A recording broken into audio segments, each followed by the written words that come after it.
Next up is Dr. Colton Keo Meier. And thank you for being patient, doctor. And you can proceed. Thank you very much. My name is Dr. Colt Keo Meier, and I oppose SB 6. I'm a Texas licensed clinical psychologist practicing in Houston and Galveston, and I graduated summa cum laude from Rice University and attended University of Houston for a master's and Ph.D. For graduate school, and now I'm in medical school at the UTMB in Galveston. My area of expertise is transgender healthcare. I am a past board member of WPATH, which is the World Professional Association for Transgender Health. This is the association that creates the standard of care for treatment of transgender patients. And it's been around since the 1970s, so it's not a new organization by any means. I am currently on the committee that's writing the 8th version of the standard of care for transgender patients across the world. In Texas, I co-founded our organization Gender Infinity, which puts on the state's largest annual transgender health conference. It's in October at University of Houston, and I hope the senators will join us there. Also, from a personal perspective, I am a devout Christian. It is my firm conviction that God created me to serve and care for God's transgender children of all ages. My daily work is to keep these people alive and safe, and that is my sacred duty, which I take very seriously.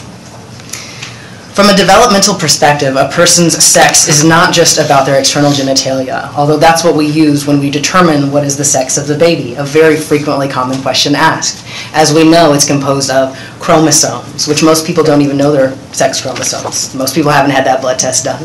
Hormone levels post-puberty, internal genitalia, as well as external genitalia. One's gender identity is in their brain. It is their sense of self as a boy, as a girl, as both, as neither of those two options. And for most people, their sex assigned at birth matches their gender identity, except for transgender people, whose gender identity does not match what everyone else says their sex was. Every person has a gender identity, not just transgender people. I think that's really important to talk about, because when we hear gender identity, you think transgender. But all of us have a concept of ourselves as man, woman, or something different than those two. We've known about gender identity in the literature since the 1970s, over 40 years of psychological literature. This is not a new phenomenon from a research or science perspective. It is a new phenomenon for folks who are hearing it for the first time, because when you hear something for the first time, you say, oh, that's new. But just because it's new to you doesn't mean it's a new concept historically. Research has shown that gender identity develops in all people between the ages of 2 and 4. If you ask a 3-year-old, are you a boy or a girl, unless that child is severely developmentally delayed, they should be right on track to be able to answer that question, whether they're transgender or not. Also, research has found a biological basis of gender identity in brain connectivity, which I'm happy to answer more questions about. In terms of the current state of transgender healthcare, we are in an absolute crisis. Transgender women of color are harassed, beaten, and killed just for existing in our state as well as across the world. According to research, trans people have the highest rate of suicide attempts than any population by far. I was skeptical initially of data that showed 40% suicide attempt rates from a psychology perspective, because I'm used to seeing less than 10%, and so 40% to me was just this outrageous number. However, the data has come in, and that's been replicated and replicated and replicated. No matter how we run the numbers, 40% of trans people have a history of suicide attempt. Research has also found causal links between the amount of acceptance you are given from your family and friends and your long-term well-being and health care, according to, for transgender people. For example, a transgender person who is rejected by their family, who is not affirmed as who they know their gender to be, they're told that they're confused, that they're sick, that they're depraved, that they're beyond salvation, that they're unsafe around children. These folks are far more likely to attempt suicide than someone whose family and friends have embraced them and said, you know who you are, and we know who you are, and we love you. 2 of the largest predictors of suicide in this population, now that we have research on it, are non-affirmation. That's the you don't know who you are, you're confused, which we've heard unfortunately over and over in initial testimony here. And I want to make a point that a lot of transgender people here are hearing that testimony, which is predictive of suicide attempts. The other variable that's a predictor of suicide in our population is feeling like you don't belong.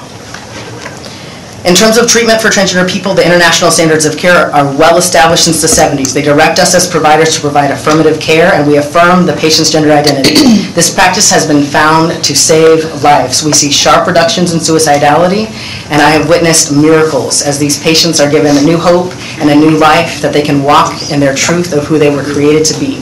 These social gender transitions of living their new life in all environments are medically necessary interventions. And part of a social transition is being able to use facilities and restrooms in accordance with your gender identity, just like everyone else does. This particular bill makes it impossible for my patients to follow doctor's orders, as they would not be allowed to use restrooms since most of their birth certificates, over 70% of the birth certificates, list them as a different sex. Most transgender Texans, as you know, avoid using public restrooms because they're afraid of being confronted and harassed. Over a third of transgender Texans in the past year limited the amount they ate or drank to avoid using the restroom. This leads to increases in dehydration, kidney damage, and constipation. Psychologically, this bill is the definition of non-affirming. It communicates to transgender people that they do not belong. These are the two largest predictors of suicide, and quite literally, this bill is killing my patients.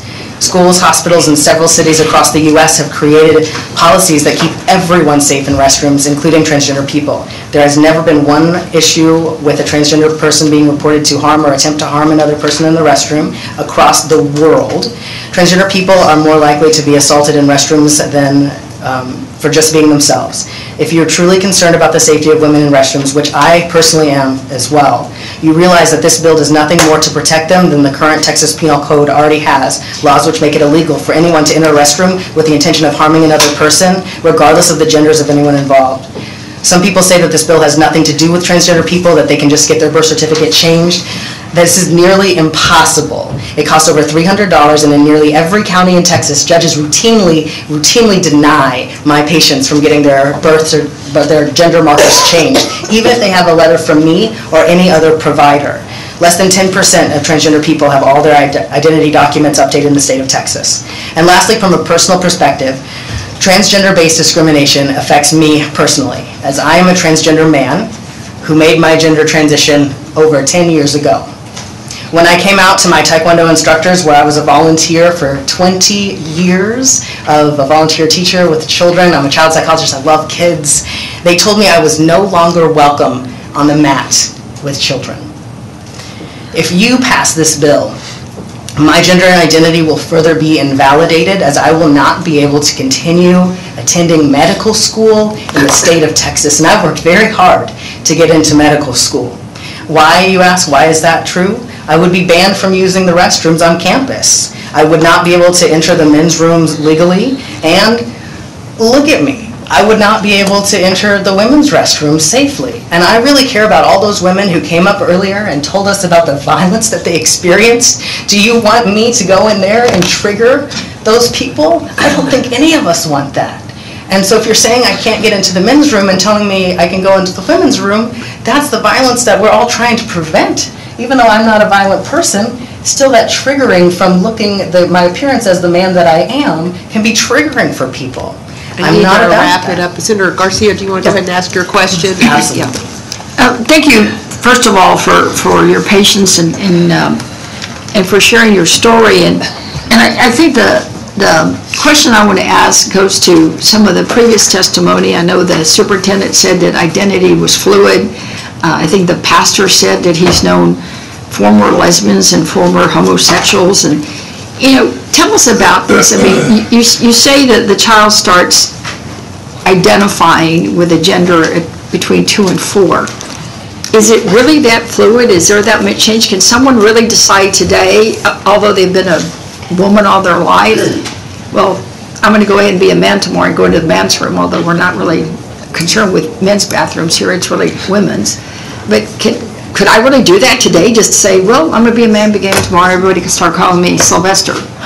I'm really glad that you asked that question, because that's one of the most common misconceptions that we have. I want to talk specifically about children in schools first to answer that question, because of the concern of if you have gender identity open, then anyone, it's a free-for-all. Boys can go in girls' restrooms. That is not how it works with any transgender person. That is not how it works. So what happens is the family will either come see me or a provider like myself. We'll do a full psychological evaluation. We will document the consistency, inconsistency consistency and persistency of that person's gender identity to make sure it wasn't just Could you repeat that? the insistency, persistency, and consistency of that person's gender identity. So that we One more time. insistent, consistent, and persistent. Thank you. In order to prevent any, oh, one day I just, I went into the women's restroom because that was my new gender.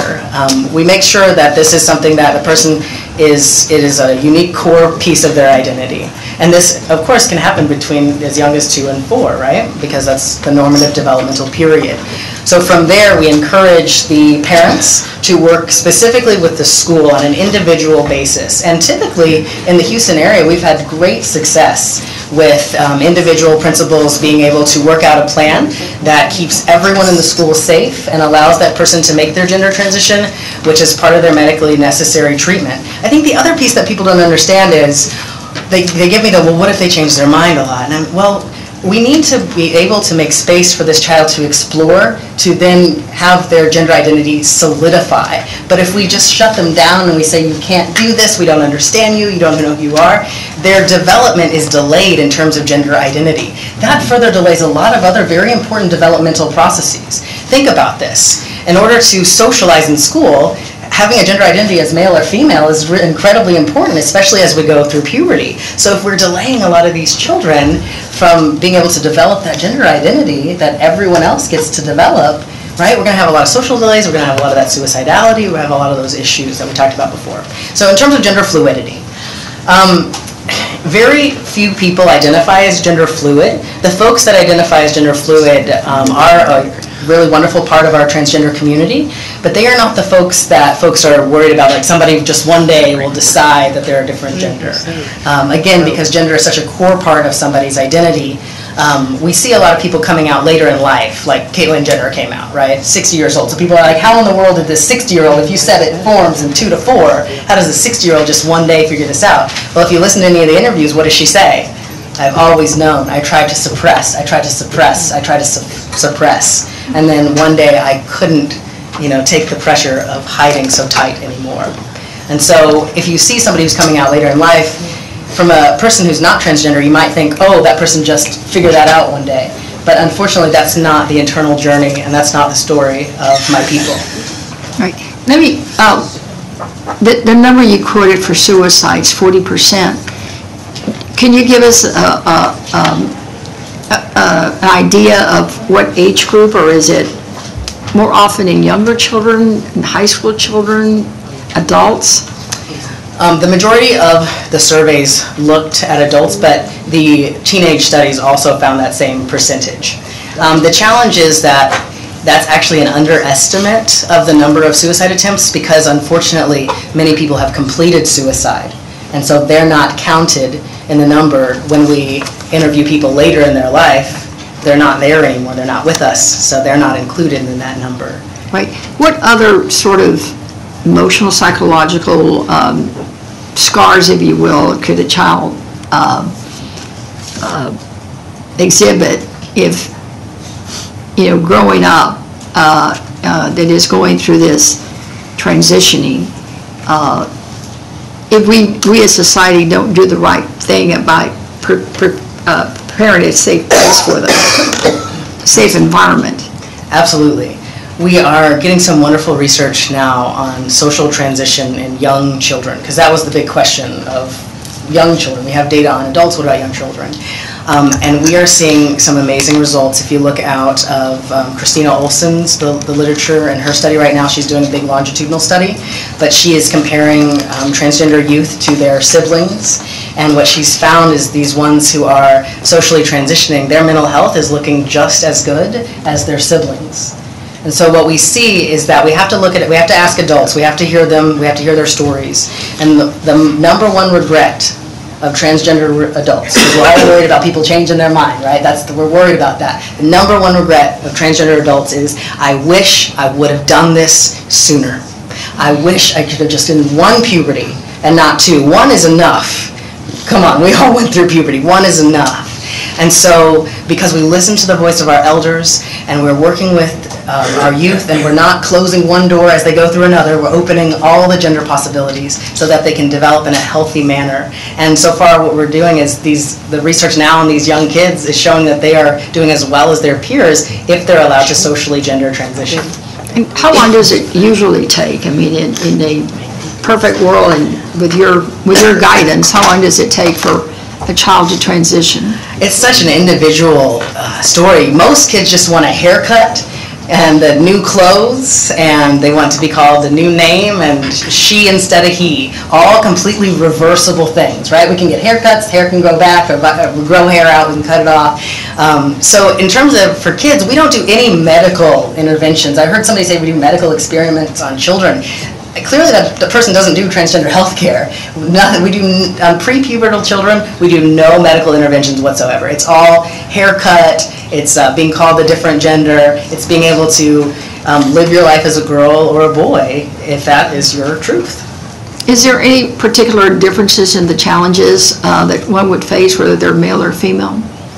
You know, it's hard to say, because I think a lot of times we talk about how transgender women have the harder experiences, and in many cases that's absolutely true. They are slaughtered and killed at higher rates than trans men are, for sure.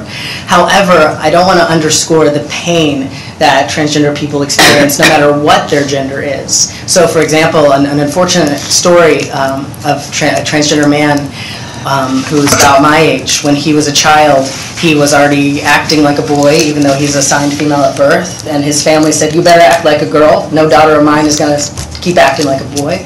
And so unfortunately his father raped him repeatedly and said, this is what a girl is. You will act like a girl. And so it's hard for me to compare, if you will, if the trans boys or the trans girls have a worse experience. It's so individual. What we know is the number one predictor, though, is that love and support of the family and accepting them and transitioning along with the child. That is what is the life-saving key here. Right, when you said that this has been identified ever since the 1970s, did you mean that you started, you, the medical folks, first started seeing patients, or is it because that's when the science started, or is there a difference between what science says and what the medical experts say? Absolutely, because we have history of trans people existing throughout all cultures throughout the beginning of written history.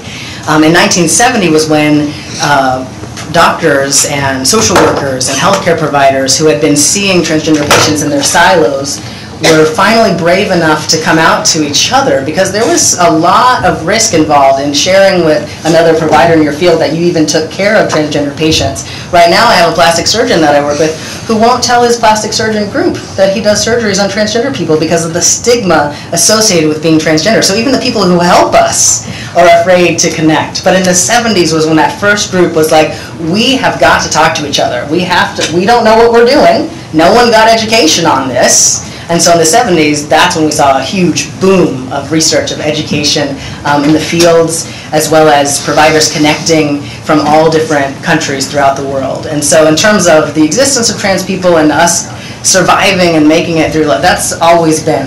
But getting providers finally educated and finally together and making a standard of care, that began in the 70s. Just one final question. So if you had your way to draft a bill today rather than this one, because you're here against this one, what would you propose we do to actually be more supportive in helping the schools in providing a safe environment for all our transgender kids and the kids around them? Because it's my view that this doesn't just impact the child that's transgender, but also their friends, because children feel each other's pain. So, Absolutely. I mean, what would you want us to do to be more helpful? With the bill, I think in order to build trust with these minority communities and with our government, we need to start working together from the beginning of when these bills are crafted. Because right now, it's hard for me to trust folks on this board because no one came to talk to any of the experts who work with transgender providers and put us and our voice as part of this. I'm giving you a chance to write the bill. What would you have us do? Absolutely. So this, in order to protect women and children, the conversation about transgender people is included because we are women and children, many of us, not me, but many transgender folks. However, putting this birth certificate stuff on there just seems like this really strange way of kind of catching us and putting us in the middle of this. And transgender people are not a threat to anyone else as a people. And so there's really no reason on this sort of a bill to protect women and children from folks who are coming to get them in the bathrooms. There's really no reason to have it directly impact this population that's already trying so hard to survive. Thank you. Thank you, Madam Chair. Yes, Senator Rodriguez. Thank you, Madam Chairwoman. Doctor, just a few questions. And I think Senator Garcia kind of touched on what the principal issue I wanted to raise, which you've heard me raise in the morning with some of the other witnesses, because the mantra, if you will, the fear out there, as it is being articulated as the need for this bill, is that we can't have men going into women's bathrooms.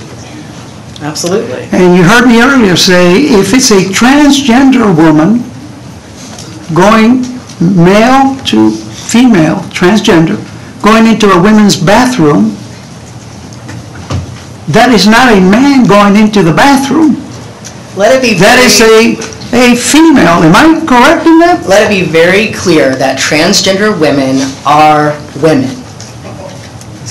That's it. Transgender women are women, no matter what they look like. Women can look like anything, right? Whether they're trans or not. Or irrespective of their genitalia. Absolutely. You know, I used the women's restroom for 23 years, and I used the men's restroom for 10 years. I have not once seen any genitalia in any restrooms. That I don't know where people are seeing this, but I have not. I've been going to this men's room, and there apparently are a lot of male genitalia in there. I've never seen it. So this idea that, you know, this just because a trans woman may have a penis, right, that somehow she is dangerous or that's going to be seen is preposterous. Most trans women do not want to have a penis, and they will do anything they can to make sure no one will ever see it, especially in areas of public accommodation, especially in areas where people change.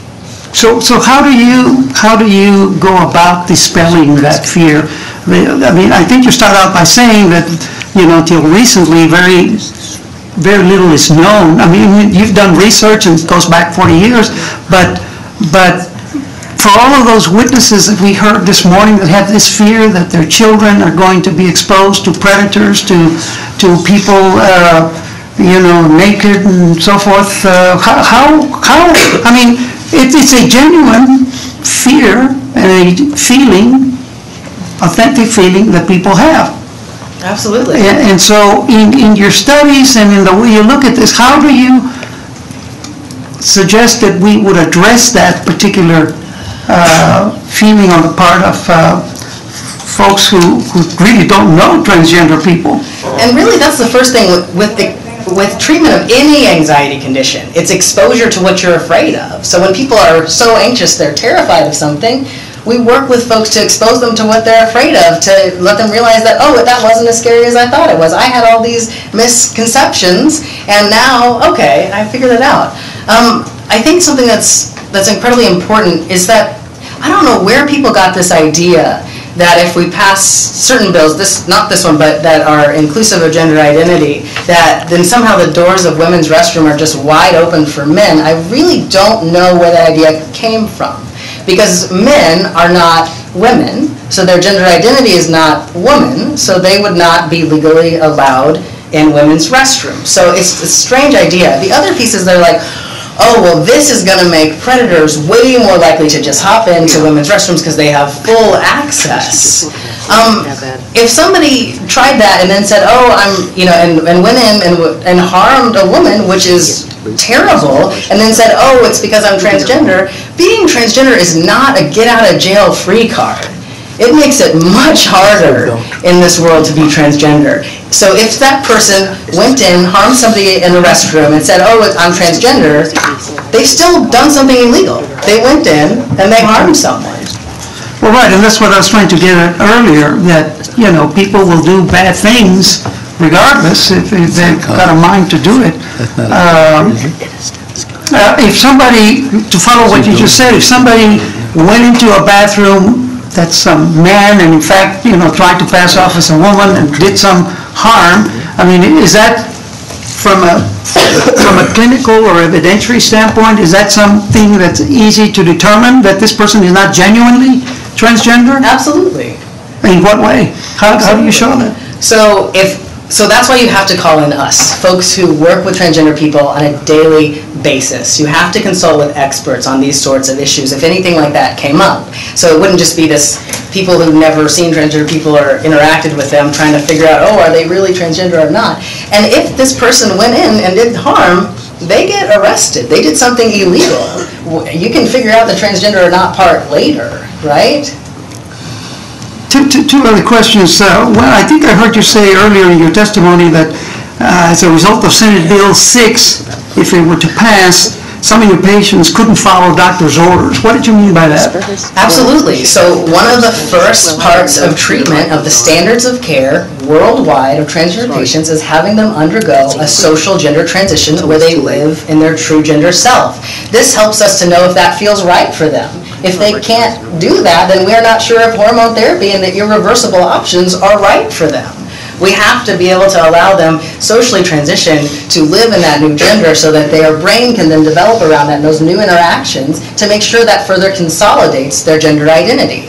So we absolutely have to have them in all areas, in all environments, be able to socially transition. Because what happens is, if you say, okay, well you can live as a woman, but you can't use women's restrooms, what happens is, from just a practical perspective, how are they supposed to just, rearrange their life? They have to go change to then use the men's restroom and then go change back into their women's clothes to live their life? Or they just don't use the restroom? So it's really a huge breakdown. I write letters for my patients that say, this is my client, they are transgender, so if anyone ever comes up to them, they'll have some information. However, a lot of times people aren't honoring even of my letters of care for my patients. And so this bill directly interferes with me providing medically necessary international standards of care practice. And I would love to work with you to make sure that it doesn't. Okay, Senator Zaffarini, you're recognized. I have one last question, Madam Chair. One more. Yes. Okay. I have two questions, so this is my last one. Okay. You were here in the morning, the word pervert or perversion bandied about by some of the witnesses, and in fact some of my colleagues. Now, as a doctor, you earlier said something about the harm that is visited on transgender community members. When people say, well, it's a perversion, you perverted, we're saying it here in front of transgender individuals, what does that do? As a person of God, I have to say, Father, forgive them, for they know not what they do. To tell someone that they are a pervert for telling you the truth about their life, who's the perverted one in that case? So there's so many names that are thrown, there's so many stigma and stereotypes that are thrown out for a person who's just like, I've been dealing with this and I just wanted you to know. And in that moment, people have this wonderful opportunity to say, you do know who you are and you're still the same person, you're still safe. But this idea that just because we're different, somehow we're unsafe around children, that argument was used, do you remember when it used to be illegal for gay men to work in schools? What was the big argument against that? You're going to somehow corrupt the children or be unsafe around children. That does incredible damage to one's psyche, especially if your family, the people who know you the most and love you the most, tell you that you are going to hell.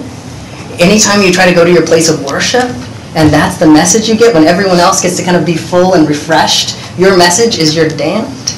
Do you know why these people are killing themselves? Thank you, Doctor. Senator Zaffarini, you're recognized. Thank you, Madam Chair. Doctor, there are many people who support this bill who believe that gender identity is a choice. How do you respond to those people? I think for people who aren't transgender, the only way they can kind of think about it is if it was a choice, because for them, it would be a choice, because they're not transgender. And so if you're trying to think about it and understand it, for you to, let's say you, Senator, to be a man, that would be a choice you would make because your gender identity isn't man, so that it's easier for you to be like, okay, that would be a choice that I would make because it's not your truth. to the core of my being, the one thing I know most about myself is that I am not a girl. Period. Just as much as many other men sitting in here know that they are not a girl, same exact with me. So gender identity is not this fluff concept. There's wonderful research on it now. These days we have great research coming out of internationally. Spain, we looked at the gray and white matter patterns of the distribution of how the brain talks to each other, and there are male and female differences there. What they did was they took, so cisgender is the word for not transgender. So they took cisgender men, so not transgender men. What is that word? Cisgender, C-I-S-G-E-N-D-E-R. That means non-transgender. So most people in this room, well, I don't know. A lot of people in this room are cisgender. I don't know, right? We can't tell. That's right. So cisgender folks are not transgender.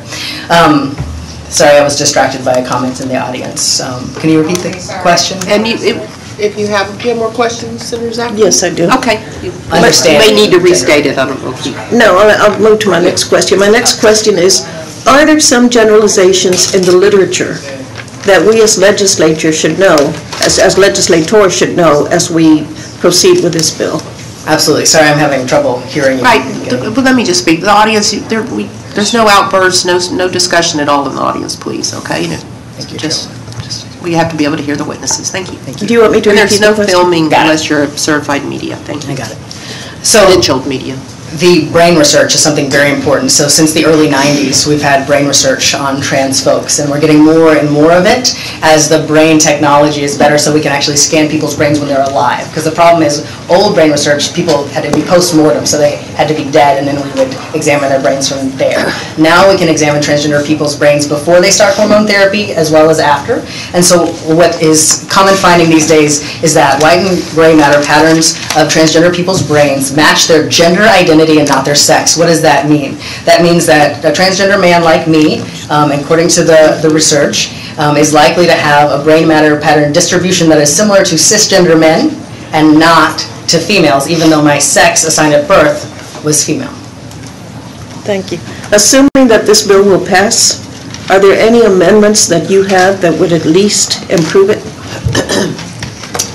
Take out anything about our birth certificates, because it costs over $300. Most people are not able to afford changing their birth certificate.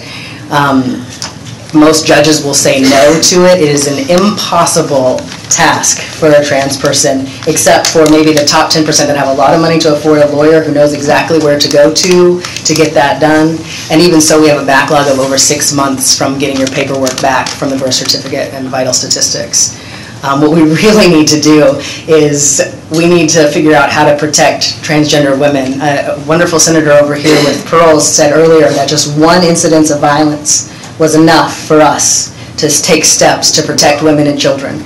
In 2015 and 2016, 6 transgender women of color were killed in Dallas, Tyler, El Paso, Houston, San Antonio, and Austin. Monica, Veronica, Shantae, Erica, Ty, and Sharday. Where is the outrage for them? That's more than one act of violence. So I would say we need, if we're working with transgender people, if we're putting them in this, we need something separate that protects them from violence, especially our transgender sisters of color. Are there some generalizations related to respectful language when we're dealing with transgender? Absolutely. I've heard some interesting language here. So transgender is the current academic term, talking about folks whose sex differs from their gender identity. So transgenders is a word that is used colloquially, especially among the elders in our population, but in terms of an academic and a legal perspective, the word transgender, without an ED, without an S at the end, is most appropriate in terms of our times. Also LGBTQ together for lesbian, gay, bisexual, transgender, and queer. The other letters are about sexual orientation, and the T is about gender identity. And if you put the I in there for intersex, a lot of people talk about, and we heard some testimony that there's just male and female and that's it. But in terms of biological sex, intersex folks have a combination of sex characteristics that are different from only male or only female. The old term for that was hermaphrodite, and it is absolutely offensive to continue using the word hermaphrodite. So intersex is the appropriate term there, because they are also impacted by this bill because their sex may have been ambiguous at birth, but they were assigned a sex just because they had to figure something out, and so they may have some issues with this bill in addition to transgender people. Thank you very much. Thank you, Madam Chair. Thank you. Senator Lucio, you're recognized. Thank you, Madam Chair. Thank you for being with us here today. Just for my information, what is the transgender people population in Texas? In Texas, about 125,000 of us. We have either, depending, there's two studies right now, we have either the second or third largest transgender population in the United States. And have you identified children who would like to see themselves trans or change their gender as well? Absolutely. I was a child once myself, Is that too. part of the 125,000 you're talking about? Yes, but it's an underestimate, because in order to get them to fill out the surveys, and depending on the parents that they have, the parents might not be supportive, so they might say, oh, my kids, this is just a phase, this is not really what's going on. So those are estimate numbers, correct? Absolutely, and they are gross underestimates. Well, I feel as you do, and others, that we need to address their needs and concerns. They should be addressed, but I ask you, how do you feel about the non-transgender people of our state? Should they have their privacy rights addressed as well? I have a question about that. How does my existence violate anyone's privacy? I'm still trying to figure this out. How does our existence using restrooms, how does that violate anyone's privacy? Really, our privacy is also at risk. And whenever people put two groups together, and women and children is one of those groups. I understand what you said. I've been listening attentively to what you're saying, even though I came in late. I know exactly how you feel. I'm asking you, do you think they have the right to have their privacy rights addressed as well in this Everyone's privacy rights need to be addressed. It is important for everyone to use the restroom safely, and targeting the transgender population and disallowing us from having the equal rights of using restrooms like everyone else by their gender identity is not the answer. One last thing, I appreciate you referring to the Bible, I really do, so I take it you believe in God. Absolutely, and I truly believe that when... So you believe in God and you believe in His creation. Absolutely. Do you also believe in altering His creation, changing His creation? I believe that God can make all things new and that nothing is impossible with God. I believe that God can make me to help people to make gender transitions, to live.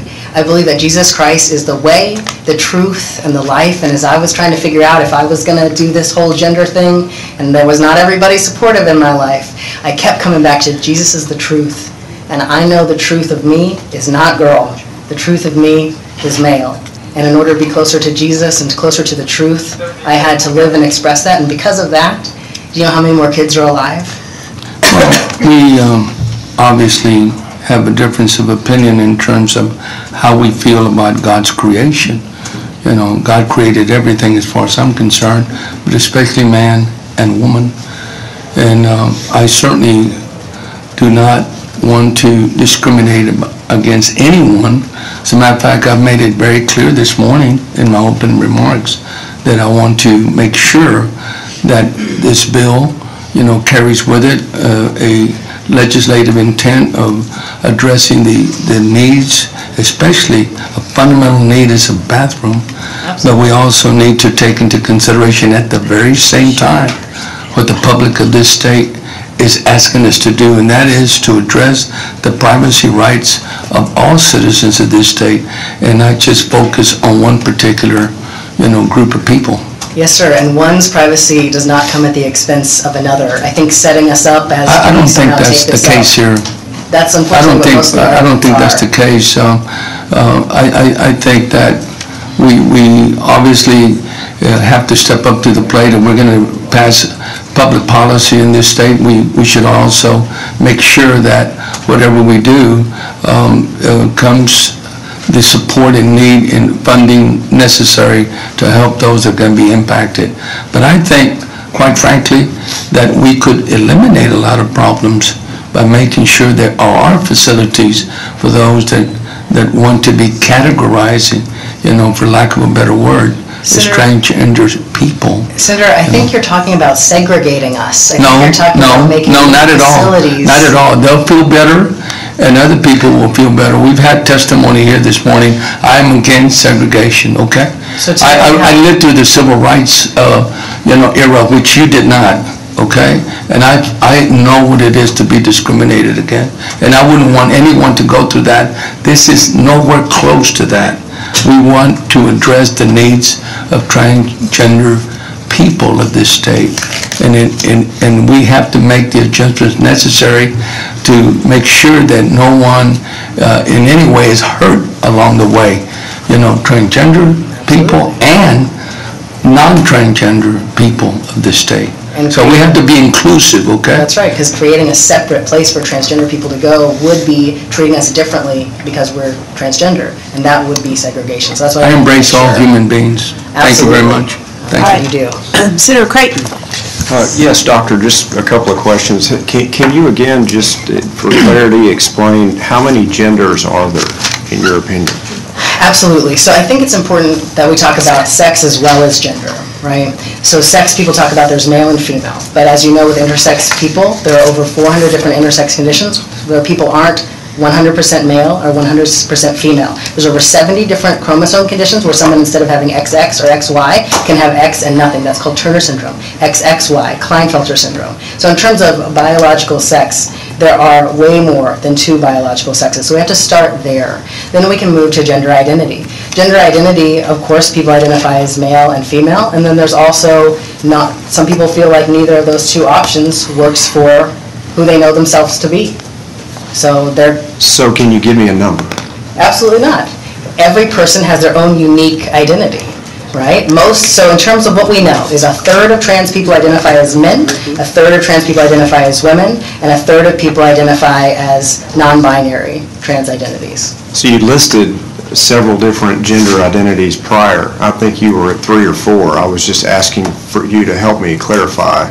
There's not a number. The human experience is so diverse. The idea that I could put a number on how many genders there are or sexes there are is impossible. You have to meet people, you have to look at the history, you have to look at literature. Just because people in your families and the communities you live in fit into 2 groups doesn't mean that is the whole of existence. Is there a top 5 by percentage? What I said, transgender men are 1/3 of our population, transgender women are 1/3, and non-binary means 2 options. So non-binary doesn't fit into 2 options. I think you mentioned cisgender in that so category as well. So cisgender would be not transgender. So that's a great question. I really want to clarify this because I think you're asking really important questions that people need to understand for this. So when I say 1/3 of us are transgender men, the gender identity is man. And so cisgender can be men too, right? So man. So I assume you're a cisgender man, and I'm a transgender man. That is correct. So we have the same gender identity. One gender identity is here that we're talking about here. Yeah. Okay? Women, so there are cisgender women, there are transgender women, so that's gender identity number 2. And then non-binary folks. So cisgender folks generally don't identify as non-binary. They identify as men or women. So non-binary is one beautiful category of trans people, and there are about 1/3 of us. Have you counseled or treated a patient that was in transition? Oh, absolutely. All of my patients are transgender. And then have you counseled or treated a patient in transition that later, because of that comfort zone that you mentioned, it just ultimately wasn't reached, and they, for just certain personal reasons, transitioned back? So in my practice, I have not had a patient transition again to a different gender than the first one we helped them transition to. But your expertise is broad, and you're well-studied. Absolutely. And certainly very well-known and accomplished in these conversations. So are you aware of that situation? That is brought up a whole lot, but unfortunately, it's in terms of if a person transitions one way and is like very frustrated with that, or it doesn't work out, or people fired them for their job, or and they were like, okay, this one is not working for me. For whatever the reason, has there been a transition back? Which I said, yes, is a very, very rare occurrence, but it's not a transition back. What it is people's genders are journeys. We're not going forward and back, we're going forward. And there is an origin to each journey and absolutely. a path. So, and if somebody makes a gender transition, is going feminine, and says, you know what, this isn't right for me, then the gender-affirming treatment is say, okay, well, what is right for you? And we will follow you and we will help you in that way. Do you support, is it your testimony that you support in a multi-stall restroom situation, let's say in a city hall building, do you support the removal of signage for those restrooms that identifies those multi-stall restrooms by gender? For the purpose of working with SB6 and multi-stall restrooms and where we are in the state of Texas right now, and my testimony for this particular bill, I am not in any way asking people to remove signage from bathrooms. I think having options for folks to use restrooms safely is very important, and there are sometimes non-binary folks who don't fit into men or women categories. They need to be able to use either of those restrooms safely, just like everyone else. So just for clarification, it's not your testimony that you support the signage being removed that identifies those multi-stall restrooms by gender? Not for the purposes of SB6 and why we're here talking about it today.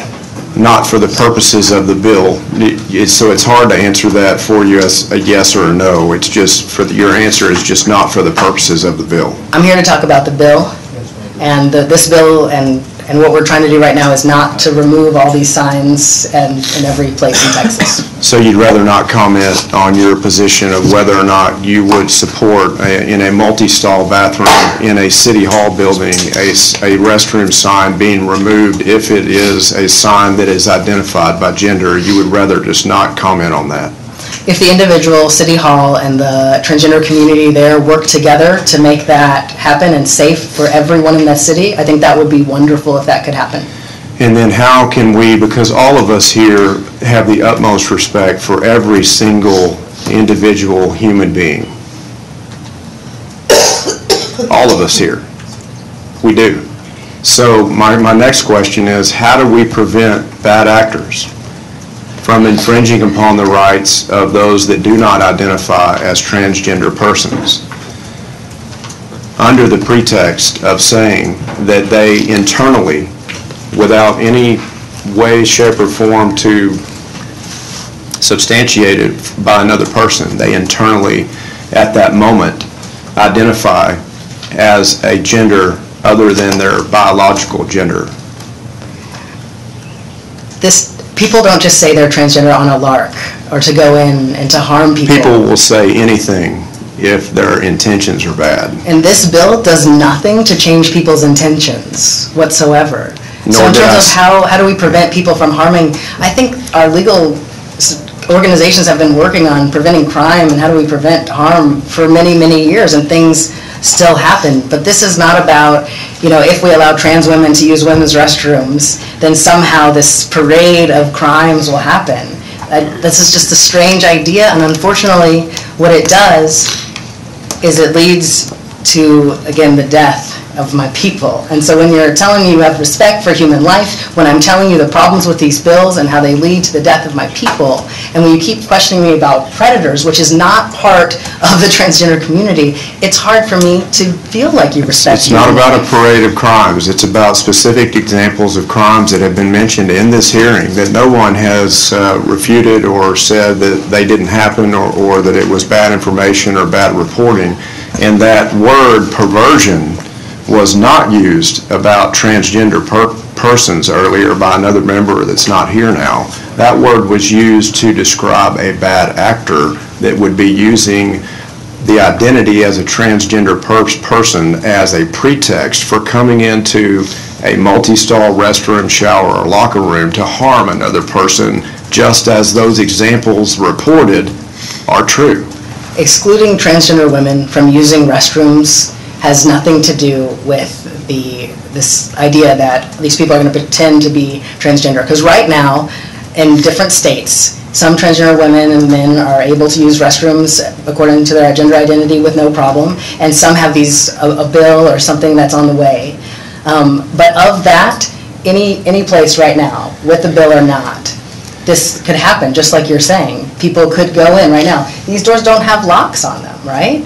And so just this idea that we keep hammering, we keep coming back to this idea that somehow this bill, this is the step to prevent this happening, these doors are all still open no matter what we have on paper. Well, and these doors were open 2 years ago, but you were not here. You said earlier there hasn't been as much communication with you as needed, but you weren't here. No one has reached out to me. I've been so busy working with these And these doors were open patients. 2 years ago, following a few months later when the HERO ordinance was turned And I down in testified in Houston HERO. for the very safety reasons that I mentioned. And testified on top in of that, the same question is still my question, which is if you're not comfortable stating your opinion on whether or not you would support a multi-stall restroom in a city hall, having restrooms with signage that is not identified by gender, then your position to not take a position in that situation or under that hypothetical, it still leads to the question that many of us have, which is how to protect the privacy of women and young girls for those that might identify with bad intentions in a way that really truly doesn't identify that person. And again, you keep talking about this, but according to this bill and everything that we're working on and all the work with transgender patients, I really just want to help my transgender patients use restrooms, and they have privacy just as well as everyone else does. So I want to work with you. I want to figure out ways we can do that, but right now, what you're doing is systematically excluding my patients from a basic right of being able to relieve themselves in public spaces. So how do you feel about the Charlotte ordinance? Tell me more about it. The ordinance where earlier we had the North Carolina Lieutenant Governor. Was that HB2 or is that a separate city thing? It was the city. It was the city. And the city said? Well, I'm not an expert on it, but the city, No, I did on case. the city passed an ordinance that caused public outcry that basically stated that there was no identification for restrooms by gender. That's not something that I'm familiar with. What I do know of the HB2 in North Carolina is that I would not be able to use the restroom in that state. And that's what I'm familiar with. Thank you. Thank you. Appreciate your question. Yes, all right.